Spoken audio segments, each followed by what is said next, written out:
that's totally normal, and it's okay. It's okay to think, oh, I lost some friends and sometimes I feel sad about it. Well, yeah, of course. Mm-hmm. Like that's normal, that's fine. In fact, if you weren't sad about it, there may be something wrong.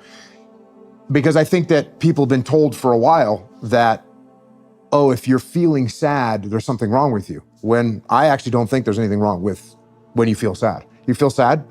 Yeah, you lost friends. You're gonna feel sad. Oh, you were in combat. You had to do some horrible things. You did some things that you regret. There's nothing wrong with that. People make mistakes. Things don't turn out the way that they wanted them to. We made decisions and there was a bad result at the end of that decision. And instead of thinking, oh, I'm a terrible person, no, it's like you made a mistake and that's okay and you got to move on. Yeah, that's the tricky part, I think, with regards to, say, post-traumatic stress disorder or regret. You know, because it's one thing if you're sad because you've lost people. It's another thing if you're blaming yourself because you believe, and maybe with some cause, that you've made a mistake. And often people don't know what to do about the fact that they've made a mistake. So maybe we could talk about that a little bit, because some of the people who are watching and listening will have made mistakes, and some of them are hanging themselves out to dry because of it, right? I mean, especially if you make mistakes that have had fairly dramatic consequences. So, and this ties in, I would say, also to the motif of forgiveness, because there's not much difference between forgiving other people and forgiving yourself. And you can't just do that by saying that you're going to do it. So what I've observed clinically, and I think this works philosophically as well, is that what you want to do to set things right, which is to atone, is to lay out what you've done that you think was wrong. Provide yourself with the best possible defense. So, you know, there's a reason in our legal system that we start with the presumption of innocence, which is a miracle. Because like tyrannies start with the presumption of guilt. And the reason they do that is because everyone's done something wrong. And if you dig around enough in anyone's life, you'll find a reason that they're culpable, a reason to put them away. And so the fact that we presume innocence is a complete bloody miracle. And I can't figure out how we ever managed to get that right. But you got to do that with yourself. So imagine you're taking yourself to task because you did some things wrong. It's like, okay, list them out in your imagination or write it down.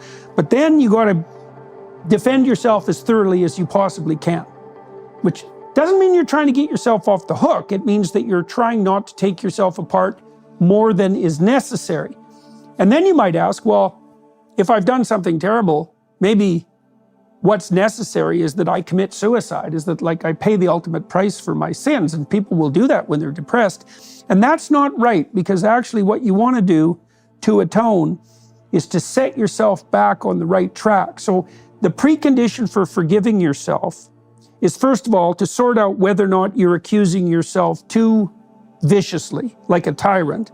But then let's assume that there's some leftover evidence, compelling evidence that you did do something wrong.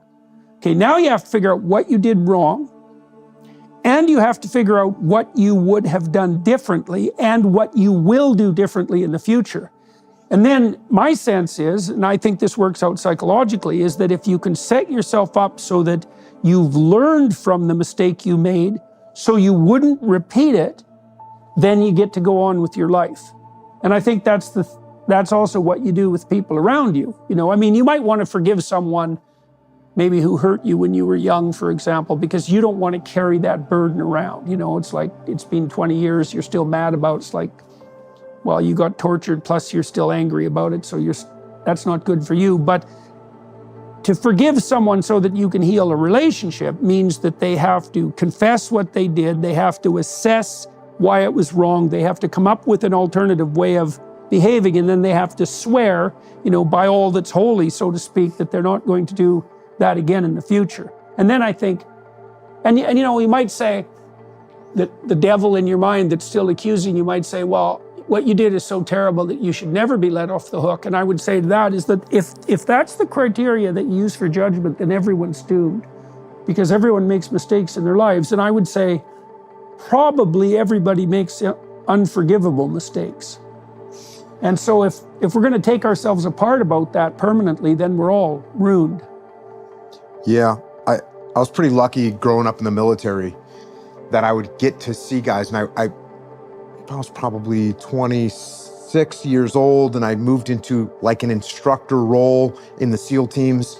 And so you'd see these young leaders, and they'd go out on some training mission, and they were gonna mess things up. They're gonna make mistakes.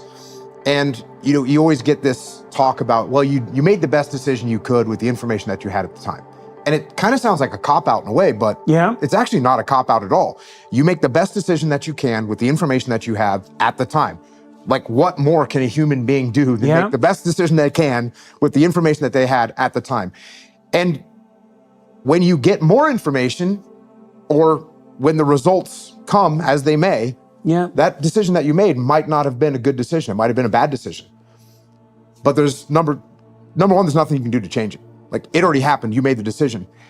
And then I would always look at the guys and say, what was their intent behind this decision that they made? Like, why did they do that?